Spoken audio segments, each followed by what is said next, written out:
الحمد لله رب العالمين والصلاة والسلام على سيد أشرف الأنبياء والمرسلين وعلى آله وأصحابه أجمعين أما بعد الحمد لله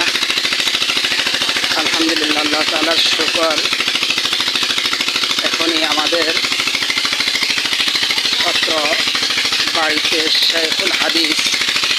শাইখুল হাদিস আল্লামা আব্দুল হালিম রহিমাহুল্লাহের ইসালে সওয়াবের উদ্দেশ্যে একটি কল বসানো হচ্ছে। জিনাদের উসিলা, জিনাদের মাধ্যমে এই কলটি এখানে আসছে, যার ইসালে সওয়াবের জন্য আসছে। আল্লাহ তাআলা তার এই আশা ভরসা পূরণ করে দেব।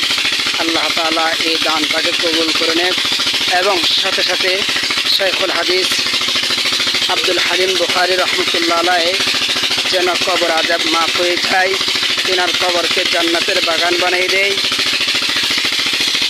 আল্লাহ তাআলা তাদের এই দানটাকে কবুল করে নেন।